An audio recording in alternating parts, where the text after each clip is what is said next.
Olá pessoal, o programa Respostas está de volta aqui pela TV Imaculada. Eu, Padre Adriano, com grande prazer, com grande alegria, estou mais uma vez aqui junto com vocês. Olha que maravilha, prometemos e estamos cumprindo mais uma vez esse momento da gente se encontrar, da gente trocar ideias, da gente refletir. O programa Respostas existe exatamente para ajudar você que está procurando discernir, que você quer fazer as coisas certas, que você quer fazer tudo aquilo que você realiza no seu discernimento, você quer que isso seja realizado à luz da fé que você tem, dos valores que você acredita. Então, o programa Respostas aqui pela TV Imaculada está a serviço de vocês. Muito obrigado pela audiência de todos vocês, de tantas pessoas que às vezes me saúdam pelo Facebook, pelas redes sociais, ou por eventuais encontros, né? Saudação também ao Padre Fábio, que disse hoje, nosso professor de Teologia Pastoral, que disse que hoje estaria também assistindo o programa. Minha saudação carinhosa, Padre Fábio, saudação a todos vocês. E nós tivemos uma notícia muito bacana, a Vitória está de aniversário hoje, né? 9 anos. A Vitória, filha da Patrícia, né? Então, Vitória, eu não sei se você está aí na audiência, mas a gente gostaria, fazer um gesto bem bonito, assim, de um abraço bem apertado para você, começando a vida.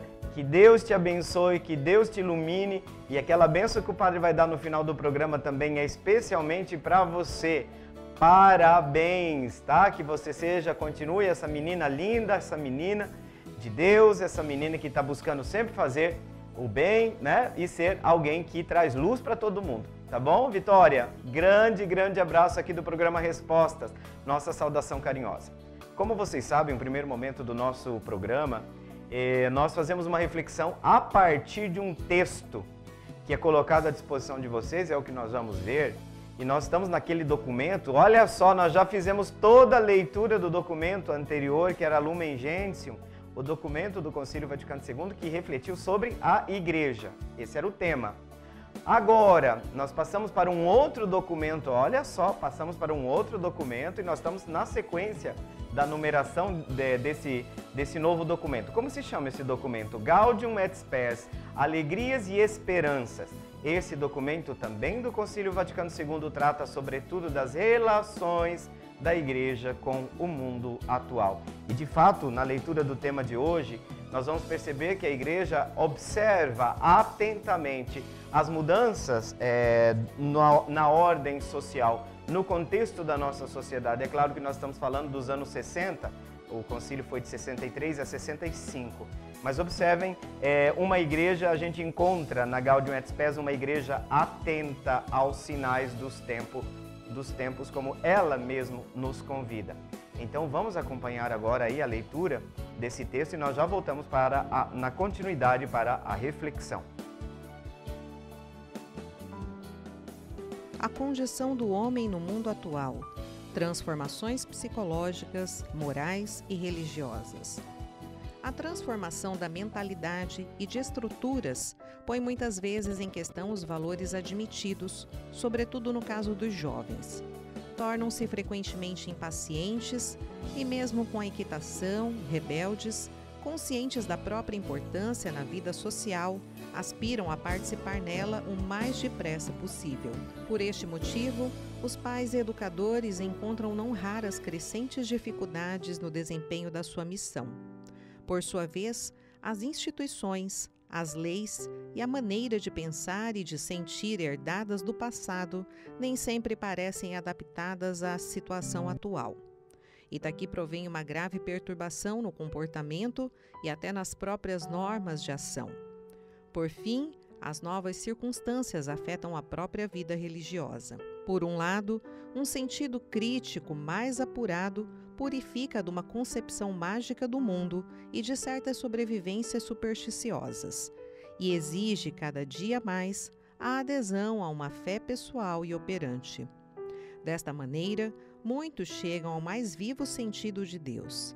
Mas, por outro lado, grandes massas afastam-se praticamente da religião. Ao contrário do que sucedia em tempos passados, negar a Deus ou a religião, ou prescindir deles, já não é um fato individual e insólito. Hoje, com efeito, Isto é muitas vezes apresentado como exigência do progresso científico ou de um novo tipo de humanismo. Em muitas regiões, tudo isto não é apenas afirmado no meio filosófico, mas invade em larga escala a literatura, a arte, a interpretação das ciências do homem e da história e até as próprias leis civis, o que provoca a desorientação de muitos. Gaudium et Spes.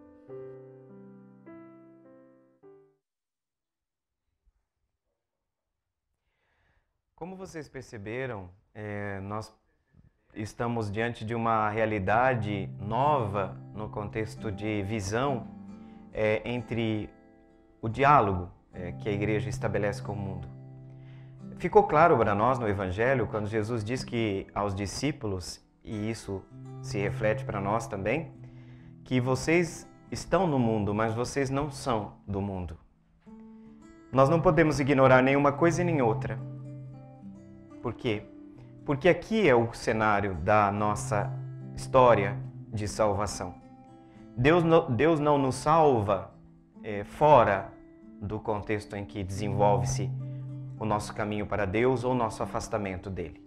Então aqui é o lugar desta história que se desenvolve na nossa vida. E quando a igreja percebe-se que está no mundo, ela não pode ignorar este fato. Estar no mundo significa não estar fora do mundo.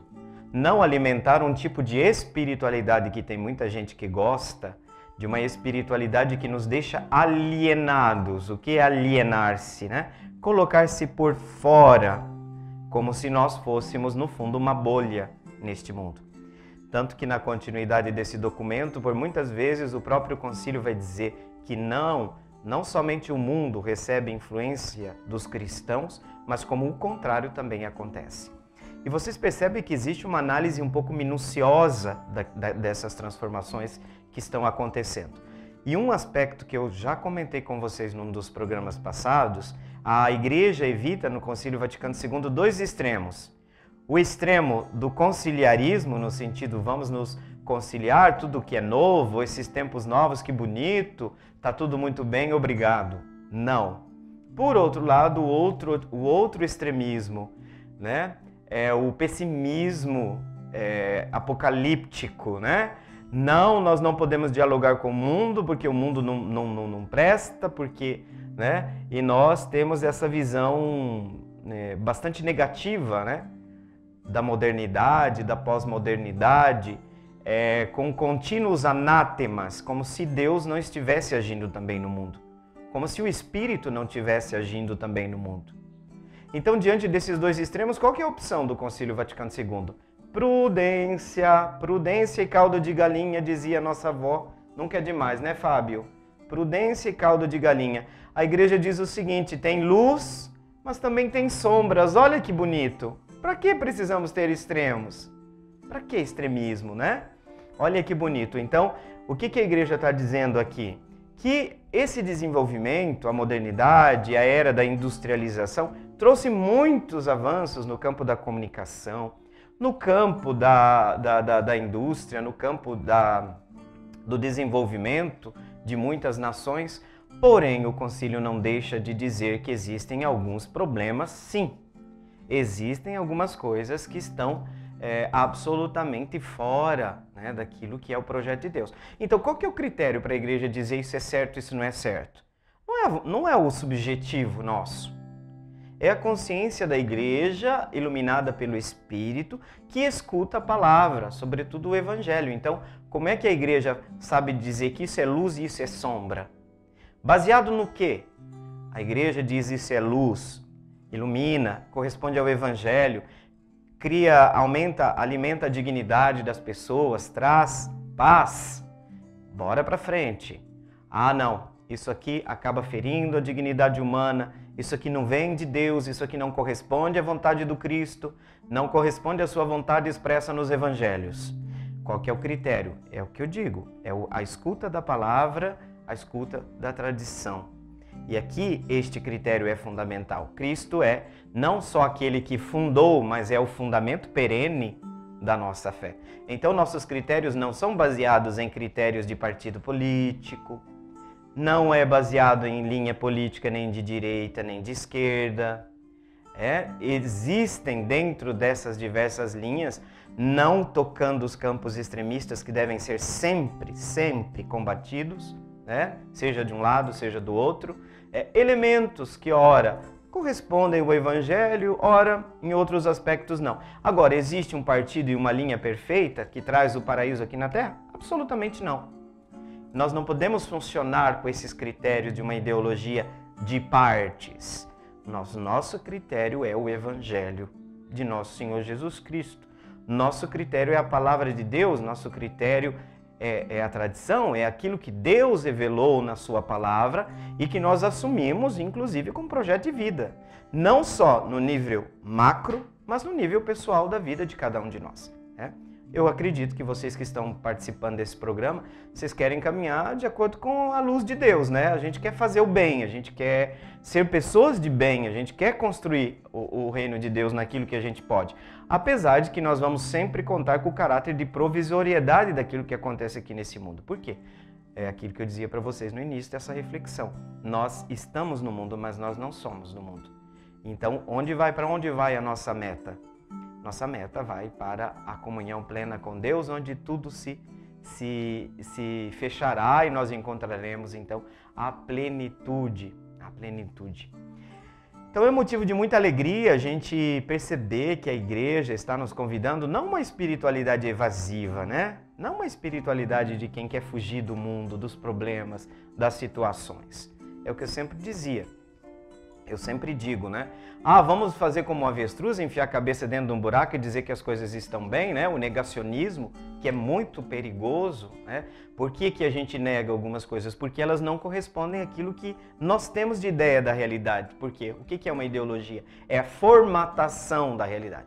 E eu escrevi até no meu Facebook esses dias que todo extremismo é uma negação da realidade, é uma deturpação da realidade. Porque a gente quer que a realidade... Por que fake news tanta gente gosta das fake news? Que são mentiras, Mentiras contadas para desinformar. Porque não importa que é mentira, importa que está ali reafirmando uma coisa que eu penso. Eu não gosto de tal pessoa, se a fake news é contra ela, para mim não tem problema nenhum, Só que isso é problema de caráter. Isso é problema de caráter das pessoas. Porque já teve gente que eu falei, olha, dona, senhora, essa aí é uma fake news. Nossa senhora, só salvou minha mãe. É engraçado esses católicos de hoje em dia, Se dizem tão tradicionais, tão conservadores. Eu nunca me dirigiria a um padre da forma com que algumas católicas rezadeiras de terço dirigem, Parece que viram monstro atrás de um teclado de computador, Nossa senhora, cadê a piedade daquela senhora, meu Deus do céu, Eu falei, olha senhora, a senhora pode discordar de mim, me desrespeitar? Não, e não é porque eu sou padre, Então a gente percebe que o pessoal está de unhas e dentes assim, está todo mundo com a faca debaixo da roupa, guardada. E a gente tem que parar com isso, porque esses fanatismos são todos oriundos, eu falo para vocês, de ideologias políticas. É que nós estávamos acostumados a dizer que ideologia só existia de um lado, Não se enganem, ideologia aqui está um prato servido para todo mundo, para quem quiser. Tanto que eu sempre falo, o extremismo pode ter de todos os lados e a gente tem que tomar muito cuidado com isso. Então nós não queremos adaptar a realidade ao que nós pensamos, mas fazer uma leitura sincera, honesta da realidade. É isso que o Concílio Vaticano II fez quando através da Gaudium et Spes, fez uma leitura da realidade. Isso é importante, por quê? Porque é nesse mundo que nós vamos semear, proclamar o Evangelho. É para este mundo, esta seara do Senhor, que nós vamos exatamente fazer chegar o anúncio do querigma, do anúncio de Deus, da sua luz, do seu amor. Então, precisamos conhecer estes contextos para que nós possamos adentrar também, inclusive, na cultura e nos corações das pessoas que estão vivendo neste mundo. Gente, chegamos já ao final do nosso primeiro bloco de reflexão. Na segunda parte nós vamos recomeçar com as perguntas que vocês podem já começar a nos enviar e nós já voltamos e temos um intervalo agora.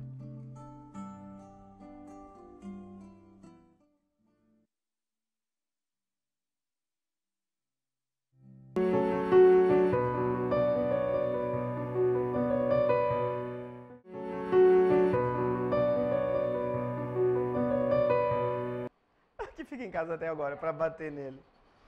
Ai, gente.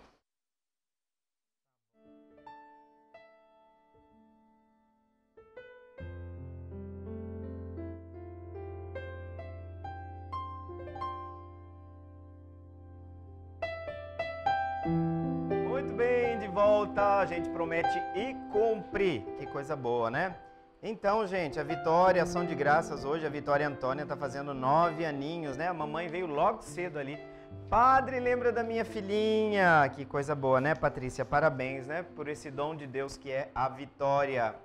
Olha só, Vitória, ficamos muito felizes pelo dom da sua vida. Mais uma vez aqui cumprimentando a Vitória e todos os aniversariantes, tá? Todo mundo que está fazendo aniversário hoje, grande abraço do programa Respostas. Atenção, vamos lá? Vamos trabalhar, né, Fábio? Vamos ganhar o pãozinho, né? Atenção, pergunta do Adriano de Jesus. Olha só, se é de Jesus, Adriano, Xará já é um nome bonito. Deve ser gente boa esse cara, né? Um nome bonito desse e, além disso, de Jesus. Tá certo, Adriano. A parte da brincadeira, Vila Alba. Vila Alba eu sei, Fábio. Eu sei onde fica. Saudação a todo o pessoal da Vila Alba. O que pergunta? Qual que é a pergunta do Adriano? O que significa no final da oração Santo Anjo a palavra rege, guarda e governa? Então, Adriano, a oração do Santo Anjo é uma oração que marcou muito a minha vida. E é uma oração que eu aprendi já em tenra idade, bem novinho. Oração que eu nunca esqueci, né? Essa oração é uma oração devocional e exprime, né, sobretudo para a criança que aprende, aquela dimensão do cuidado de Deus. O anjo da guarda é a expressão do cuidado de Deus. Para nós católicos, os anjos são criaturas de Deus. Já são da esfera, da dimensão do mundo invisível, mas são criaturas de Deus. Qual é a missão dos anjos, né? Então nós podemos dizer que, em primeiro lugar, a missão dos anjos é o louvor a Deus, é a glorificação de Deus. E os anjos também possuem missões específicas. Bem sabemos que em grandes momentos da história da salvação, a gente percebe que Deus envia seu mensageiro, esse anjo que faz com que a mensagem de Deus chegue e o projeto de Deus se realize. Entre os anjos, alguns deles também, segundo uma certa tradição, se diz que esses anjos são encarregados da guarda, né, do cuidado aqui, do cuidado da proteção pessoal. Sobretudo, quando nós falamos de anjo da guarda, dessa oração, a gente lembra das crianças, né? Então eu até normalmente quando eu encontro uma criança, eu falo brincando, olha, não dá muito trabalho para o anjo da guarda. Eu falo, nossa, você tem cara que você dá muito trabalho para o anjo da guarda. Então, nesse sentido, era isso que eu queria dizer em primeiro momento. Os anjos são expressão desse cuidado de Deus por nós. Cuidado de Deus, atenção que Deus tem por nós. Deus cuida. E os anjos são enviados nesse sentido para a pessoa. É um anjo pessoal aqui, né? Essa esfera de anjos da guarda que a gente fala é uma esfera de anjos com missões bastante particulares, né? Dirigidas a determinadas pessoas, para que andem sempre no caminho do bem, no caminho de Deus. No final dessa oração, o Adriano muito bem lembra que ela termina: me rege, me guarda, me governa e me ilumina. Você terminou um pouquinho diferente aqui, mas é o mesmo sentido, né? Quem me rege, me guarda e me governa? Aqui no caso, Adriano, está se referindo ao próprio anjo, porque a oração começa fazendo esta invocação, né? Santo anjo do Senhor, meu zeloso e guardador. Veja, já aparece no início o verbo que retorna aqui no final, guardar. O que significa guardar aqui? É o cuidado. Passou para a tradição, sobretudo, o anjo é aquele que nos protege diante dos perigos. Vejam que também aparece o anjo, e essa dimensão de cuidado já é presente já na tradição bíblica. Por exemplo, depois que Jesus enfrentou o maligno, o mal, ele é consolado pelos anjos. Os anjos se aproximam de Jesus, a palavra de Deus diz, e ali o protegem. Então a eles é dada essa missão, Adriano, de cuidar, de proteger. E nesse sentido, O que significa reger? Reger existe o cuidado não só de evitar os perigos, mas o grande perigo. Qual que é o grande perigo? De que a gente, sabendo que o caminho da vida é por aqui, que a gente pegue um atalho e termine aqui. Então aqui significa afastar-se do mal. Então a gente pede que o anjo, eu estou usando ideias bastante concretas aqui. Então o anjo como se ele fizesse o que? Um desvio. O que é reger? O maestro rege a orquestra. Reger é exatamente aqui nesse sentido. O anjo é aquele que me protege dos perigos, cuida de mim, mas é aquele também que me ajuda para que eu, no meu caminho de discernimento da vida, me afaste daquelas situações onde eu vou colocar em risco a minha relação com Deus. Aí a gente costuma dizer assim, eu vou desviar do caminho. O que significa esse desviar do caminho? Tomar um atalho, tomar a direção da frustração, do mal, né? Então reger aqui é uma função própria de quem, tendo o discernimento, podendo enxergar mais do que nós, pode nos dizer, não vai por aqui porque você vai se dar mal. Então, aqui, o trabalho do anjo da guarda de reger significa que, exatamente no sentido de trabalhar na minha inspiração, na direção da minha vida. Tá? Para que a direção da minha vida seja em direção da luz. Me guarda, volta Adriano, tudo aquilo que eu falei, já começa, Santo Anjo do Senhor meu zeloso, guardador, significa que nós temos em torno o anjo da guarda uma espécie de escudo protetor, né, das situações. Quando a gente lembra das crianças, nós falamos em relação ao cuidado, né, das crianças, de não cair, de não tomar alguma coisa que não pode. E aqui, eu já vou abrir um parêntese, porque esses dias foi comemorado o dia, não sei se nacional ou internacional, da proteção contra abuso de menores, né? Eu acredito assim que a dimensão do cuidado com as nossas crianças não é algo que deve ser delegado só ao anjo, não, né? E eu não sei se vocês souberam, eu fiquei bastante chocado quando eu vi a pesquisa que saiu, né? 76% dos casos de abuso sexual de crianças é um conhecido. 76%. É alguém de próximo. Um familiar, um primo, um tio, às vezes, infelizmente, alguém do núcleo, inclusive mais próximo. Isso é uma chaga terrível e nós temos que cuidar das nossas crianças, os nossos pequeninos. Então, eu falo assim, vamos rezar para o anjo da guarda. Não é só rezar pelo anjo da guarda, não. Tem que cuidar dos seus filhos. Tem que cuidar. Eu falo assim, às vezes, pelo amor de Deus, gente, não tem que estar desconfiando o tempo todo de todo mundo, né? Mas a criança, a menina, o menino, depois vai lá para casa, começa a posar na casa do primo, na casa não sei quem, na casa de não sei quem. Cuidado, cuidado, muito cuidado. Prudência e caldo de galinha. É um ditado da vovó que é sempre atual. Essas coisas tem que tomar muito cuidado. E outra coisa que tem que estar atento, não é sempre, mas a criança, quando você percebe que a criança se mostra assim bastante hostil diante de determinadas pessoas, pode, né, mostrar ali que tem alguma coisa errada. E a gente volta e meia assiste essas tragédias que acontecem, né? O caso daquele menino torturado daquela forma. E é interessante que quando ele pedia para o pai, eu não quero ir, a criança tem linguagens para dizer as coisas. Ela tem uma forma de manifestar isso, tá? Então, já que eu sei que isso não era o assunto, Adriano, mas eu digo, vamos deixar que o anjo da guarda cuida. Não, nós também temos nossa tarefa de cuidar. Nós também temos que ser o anjo da guarda das pessoas, sobretudo dos mais frágeis, né? Pelo amor de Deus, eu falo assim, olha, tocar em criança, se tem uma coisa mais odionda, mais horrível, e a gente tem que proteger nossas crianças. Proteger. Eu entendo que, você tem que pensar em você porque você não tem que ficar sozinha pro resto da vida. Mas você tem uma filha em casa, você tem que pensar se você não traz um sem vergonha para dentro de casa.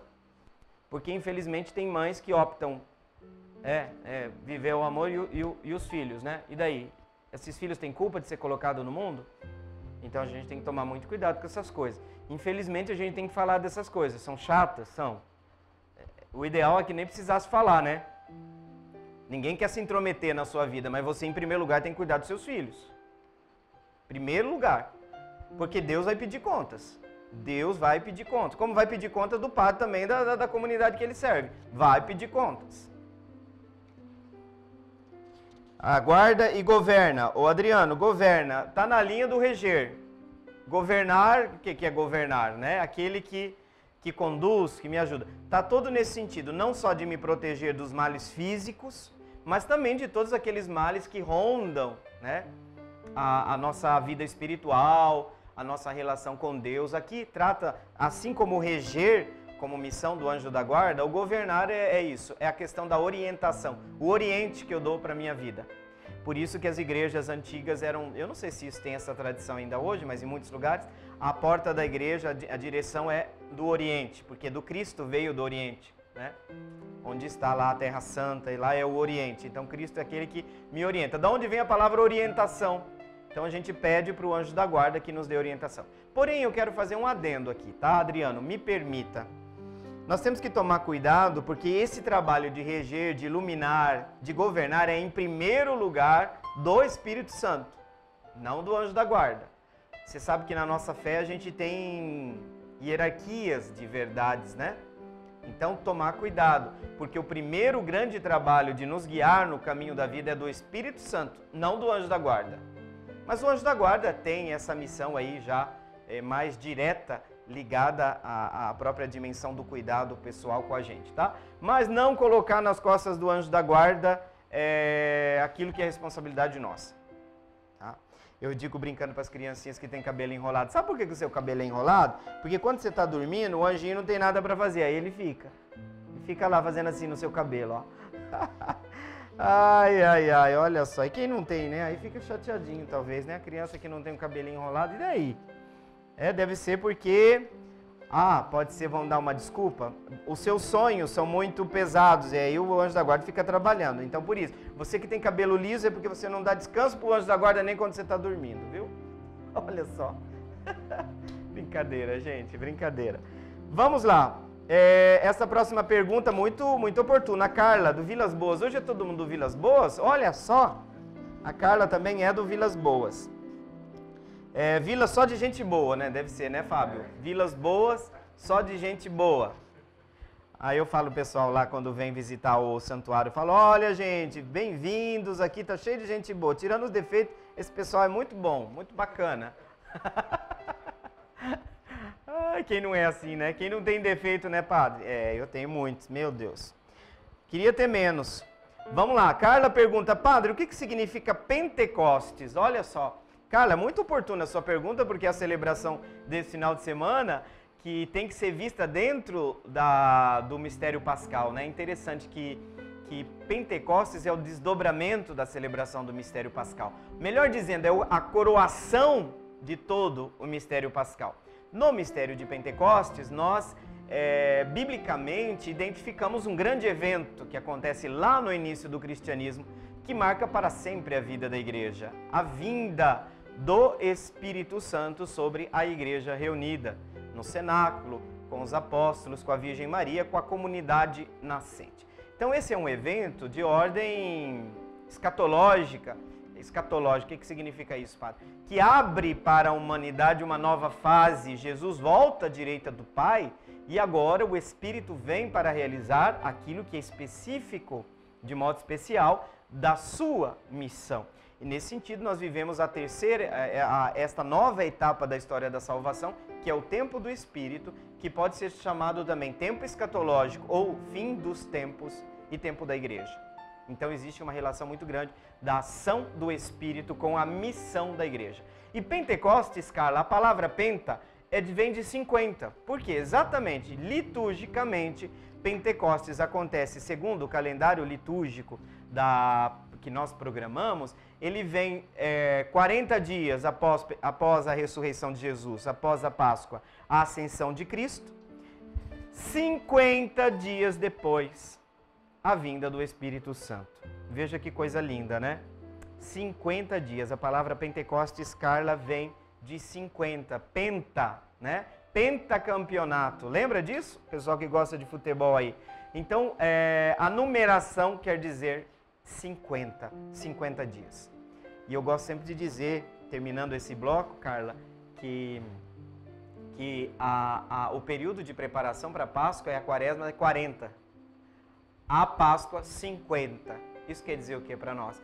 Que tudo aquilo que a história da salvação fez foi exatamente para nos levar à Páscoa, para dizer que é a celebração máxima do cristianismo. E nesse sentido, esse evento de Pentecostes traz para nós esperança, o sopro do Espírito. A gente tem que deixar o Espírito agir também, né, gente? O protagonismo do Espírito na nossa vida. Isso é muito importante. Então vamos celebrar com muita alegria, porque a igreja está precisando sempre do influxo do Espírito. Tá certo? Carla, obrigado pela sua pergunta, muito oportuna, e nós vamos para o nosso intervalo e já voltamos.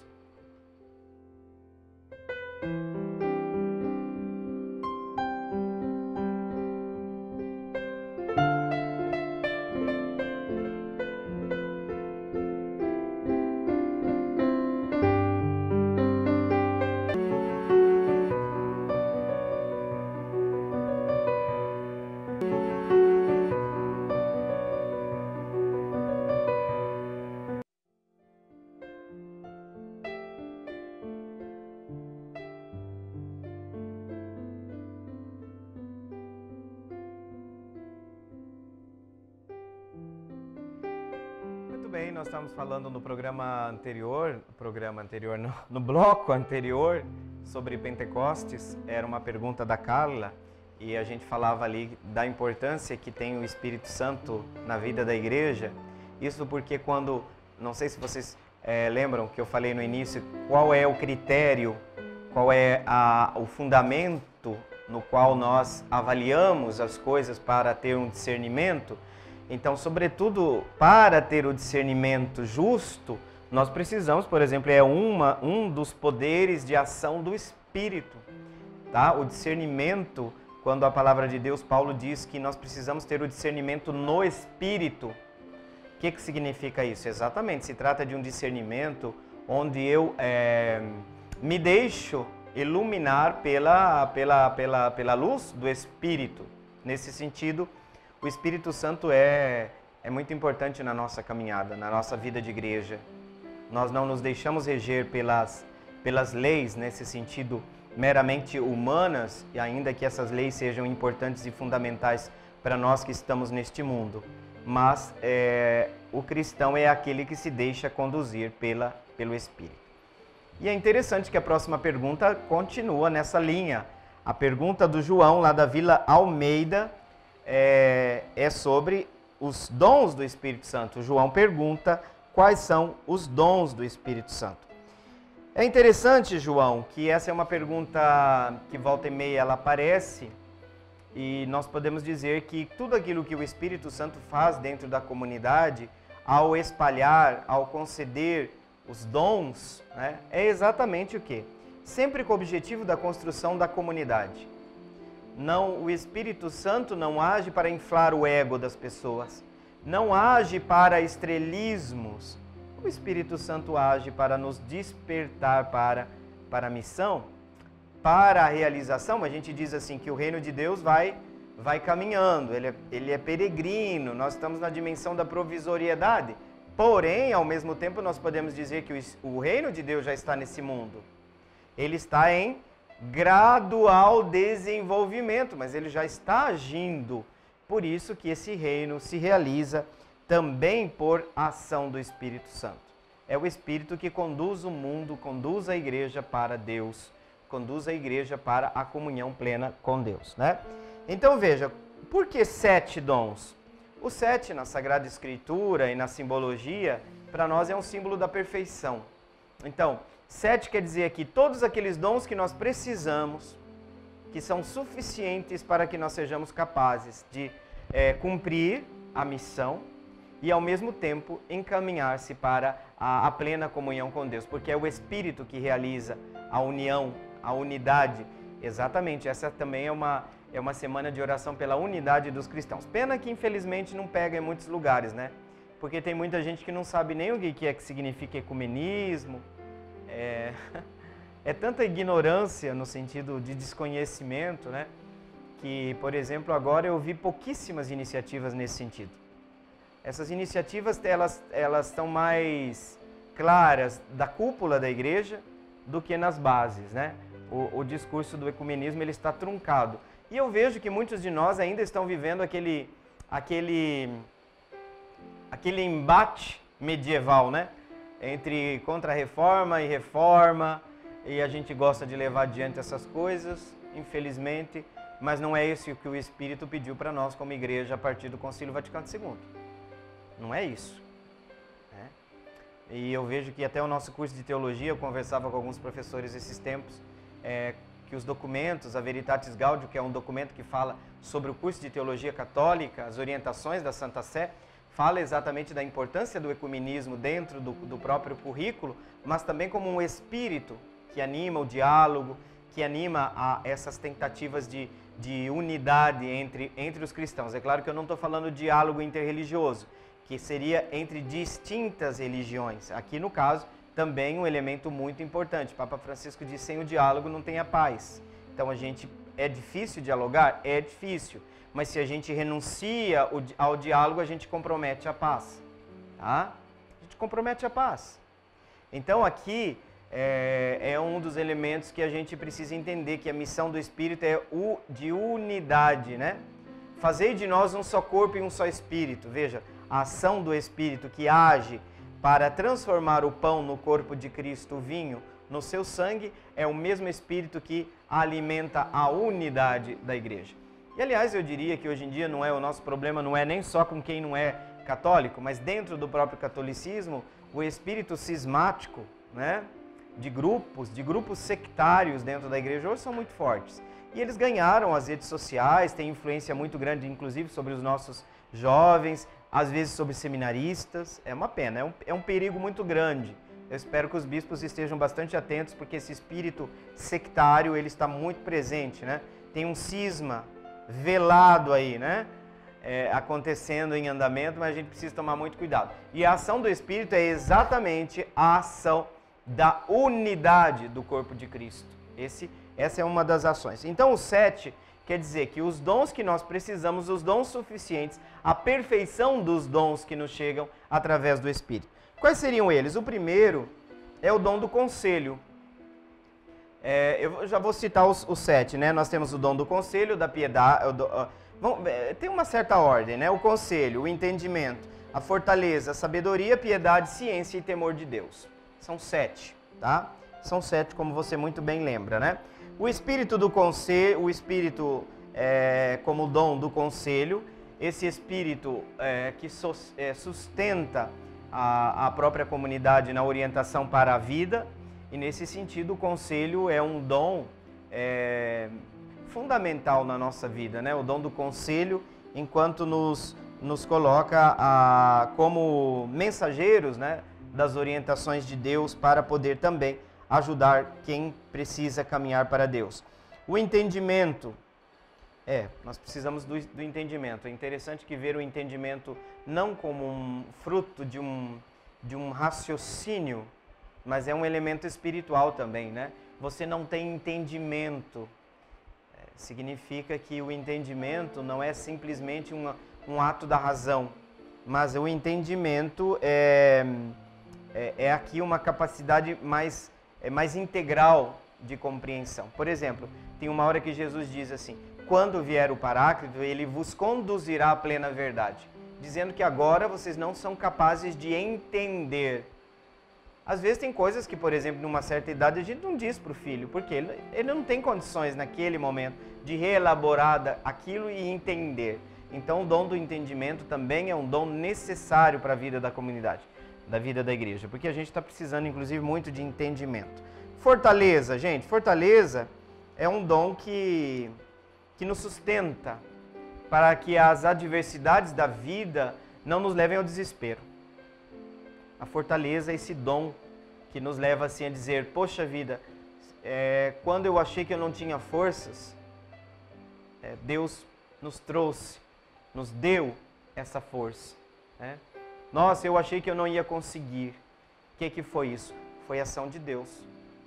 O dom da fortaleza. Aliás, nós estamos precisando muito desse dom da fortaleza, né? Nesses tempos, sobretudo nesses tempos. O 4 é muito parecido com o conselho e o entendimento, o dom da sabedoria.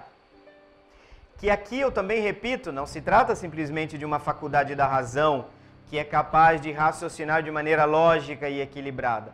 Se trata, sabedoria é mais do que uma compreensão racional. Tem pessoa inteligente que não é sábia. Por exemplo, você tem os conhecimentos sobre prótons, íons, e você constrói uma bomba atômica.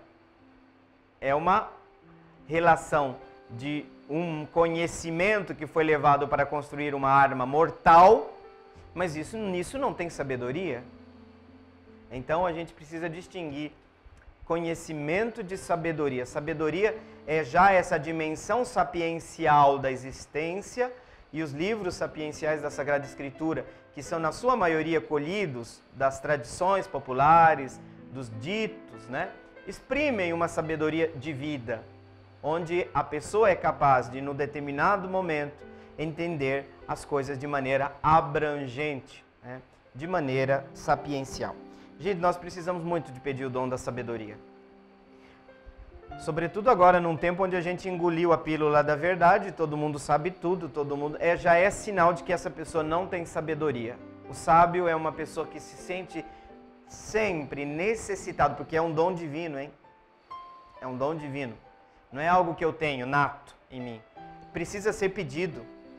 Precisa ser solicitado. Quem é que pede o dom da sabedoria? Quem não se acha sábio. Então você precisa de humildade para pedir esse dom da sabedoria. Porque se você se acha um sabichão, você não vai precisar do dom da sabedoria, né? Você sabe tudo, né? Exagerando um pouquinho aqui, né? Mas para falar. Piedade. Piedade, atenção. A gente confunde piedade com pietismo, né? Piedade não é aquelas fotinhas que o povo tira assim, todo piedoso na frente da câmera, né? Para todo mundo ver no Facebook que você está lá ajoelhado e rezando.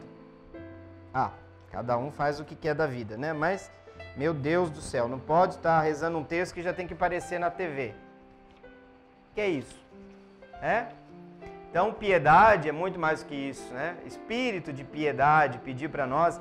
Gente, é aquela capacidade de rezar bem, rezar com devoção, com amor, uma oração que seja capaz de incluir todo o meu ser, né? Não é só minha boca. Então, piedade é um espírito que a gente tem que pedir para não viver de maneira hipócrita a própria religião. Tá? Não viver de maneira hipócrita a própria religião. Porque a hipocrisia, volta e meia, ronda a gente que é pessoa religiosa, viu? Volta e meia, a hipocrisia tá... O farisaísmo, né? Farisaísmo. Então, a piedade é essa capacidade que a gente tem no coração de quando se dirigir a Deus, de quando realizar nossos atos religiosos, esses atos religiosos estejam em profunda consonância, em profunda comunhão com a nossa vida. O que eu rezo, eu tento viver, o que eu vivo também se torna a minha oração. Isso é muito importante. Depois, ciência é também um dom do Espírito Santo, ligado com a sabedoria, ligado com o conselho, o entendimento. E a ciência, aqui neste sentido, é uma sabedoria mais depurada, né? O espírito de ciência é uma sabedoria mais depurada, é uma sabedoria mais sofisticada. É uma forma assim de dizer que o espírito de ciência, e a gente precisa.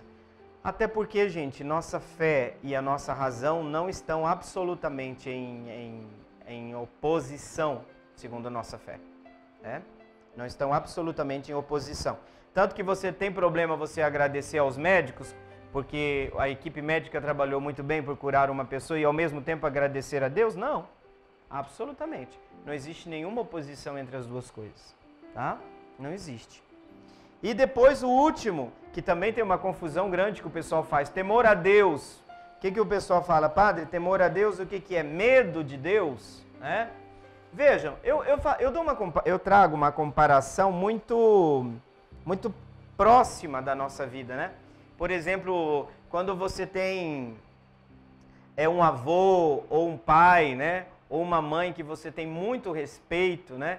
É aquela coisa, quando a pessoa chega você tem aquele temor reverencial. Aqui não se trata de medo, aqui se trata eu reconhecendo a grandeza de Deus, reconhecendo a maravilha do seu mistério, me colocando diante do grande poder de Deus, eu me coloco numa atitude de estupor, de maravilhar-se. Maravilhamento não existe provavelmente, né? Mas para dizer, você fica maravilhado, embasbacado diante de Deus, isso te dá o quê? Uma sensação de você perceber a grandeza de Deus e a sua pequenez. Então, diante desse imenso mar de Deus, você percebe como é grande o nosso Deus. Então, o temor é reverência, reverência respeitosa, reverência própria do amor, né? O que é a pessoa que ama? Ela respeita a pessoa que ama, né? Respeita, vai tentar não trair, não vai levantar a mão contra a pessoa, né? Que nem eu sempre falo. O pessoal vem, padre, não sei o quê, ela não pode se separar porque, mas o marido tá batendo, é violento. A primeira coisa que eu falo é o disque denúncia. Sempre falo, disque denúncia é prático, né? Mas isso, gente, para dizer assim, que a gente precisa ter respeito por quem a gente ama, né? Você cuida, você tem aquele cuidado. Então o temor de Deus é esse cuidado reverencial diante da grandeza, da maravilha que é, né? Como é grande o Senhor nosso Deus. Então o dom do temor a Deus mostra, por um lado, a nossa condição criatural, a nossa pequenez, mas não é pequenez aqui de baixa autoestima, mas da gente perceber a diferença entre nós e Deus, né? Nós não somos deuses, tá?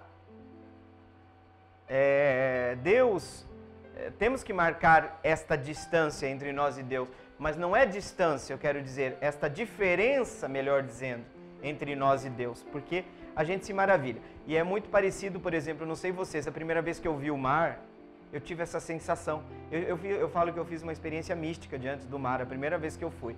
Eu acho que foi naquela praia de Matinhos, do Paraná. Gente, foi uma sensação religiosa ali, uma experiência religiosa. Eu olhei o mar assim, eu lembro até hoje, eu fiquei completamente arrepiado. Na hora me veio assim, Deus, a ideia de Deus, algo que nos surpreende, algo que está acima de qualquer coisa que a gente pensou e que a gente imaginou de grande nesse mundo, é Deus. E é verdade que a gente tem que ter sempre o temor, porque olha só, no fundo, aquilo que a gente conhece de Deus é mais o que Deus não é do que aquilo que Ele é. E de qualquer forma, o dia que nós nos colocarmos diante da face de Deus, o temor reverencial é nato, é normal, é natural, por conta dessa grandeza do nosso Deus, né? Então, temor reverencial não quer dizer medo, né? Porque o medo é ainda uma fase anterior ao amor. Com medo a gente não consegue amar, né? Então tem gente que fala assim, entre ser amado e temido, eu prefiro ser temido. O ideal é que fosse os dois. Esse é o príncipe de Maquiavel, né? Olha, eu gostaria que diante dos meus súditos, né, eu fosse amado e temido. Mas entre um e outro eu prefiro ser temido, né? Então a gente não pode isso, né? Amados e amadas de Deus, a gente chegou ao final do nosso programa de hoje. E como eu tinha prometido no início, esse é o momento que a gente invoca a intercessão da Imaculada, assim invocada por São Maximiliano Maria Kolbe, a bênção sobre todos, mas também sobre os aniversariantes e a Vitória Antônia. A Vitória Antônia que está fazendo 9 aninhos, a filha da Patrícia, que está junto aqui com a gente, é da equipe aqui da TV Imaculada, por sinal uma equipe maravilhosa, abençoada. Então nós queremos invocar então esta bênção de Deus nesse momento mariano, no final do nosso encontro que nós tivemos. Obrigado pela sua participação, pela sua presença. E pela intercessão